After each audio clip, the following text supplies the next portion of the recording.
Assalamualaikum warahmatullahi wabarakatuh. Nama saya Natasha Maya Putri dari kelas K, ingin menjelaskan tentang kerukunan antasara.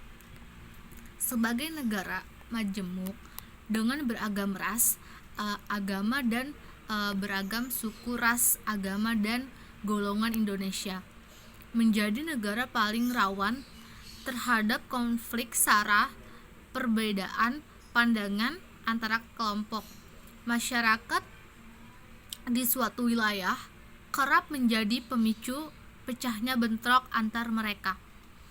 Namun, di tengah konflik itu ada saja orang yang memanfaatkan situasi itu sehingga menjadi konflik sara paling mengerikan yang pernah terjadi di Indonesia, seperti di Himpun, peristiwa penembakan yang menewaskan 4 mahasiswa Trisakti pada 12 Mei 1998 ternyata berbuntut panjang dan menyulut emosi warga. Akibatnya keesokannya harinya Jakarta menjadi lautan aksi massa yang terjadi di beberapa titik. Penjarahan dan pembakaran pun tak dapat dihindarkan. Krisis moneter berkepanjangan di tahun 1998 berujung pada aksi kerusuhan hebat pada penghujung rezim Orde Baru pimpinan almarhum Soeharto. Saat itu Indonesia dilanda krisis ekonomi sehingga melumpuhkan seluruh persediaan ekonomi dalam negeri. Kerusuhan yang terjadi malah menular pada konflik antar etnis pribumi atau etnis Tionghoa. Saat itu banyak aset milik etnis Tionghoa dijarah dan juga dibakar oleh massa yang kalap. Konflik agama di Ambon, konflik berbau agama paling tragis, meletup pada tahun 1999 silam. Konflik dan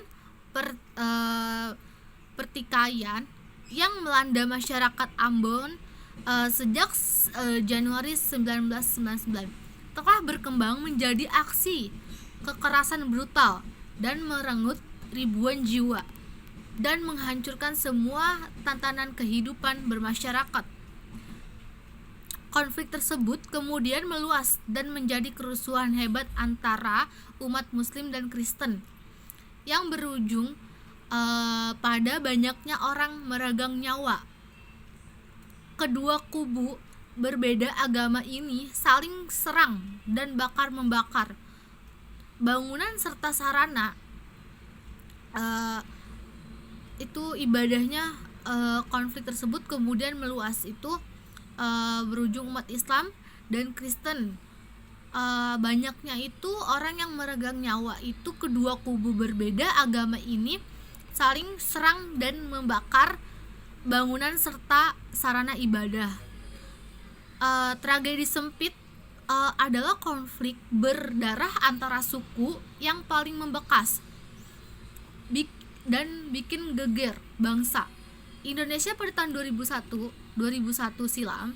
Konflik yang mengakibatkan suku Dayak dengan orang Madura ini dipicu banyak faktor, di antaranya kasus orang Dayak diduga tewas dibunuh warga Madura, hingga kasus pemerkosaan gadis Dayak warga Madura sebagai pendatang di sana dianggap gagal beradaptasi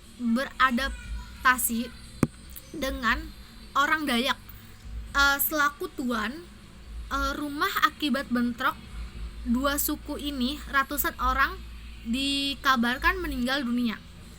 Bahkan banyak juga di antaranya mengalami pembegalan kepala oleh suku Dayak yang kalap. Pembegalan kepala itu terpaksa dilakukan oleh suku Dayak demi mempertahankan wilayah mereka yang waktu itu mulai dikuasai warga Madura. Sekian sekian dari saya. Wassalamualaikum warahmatullahi wabarakatuh.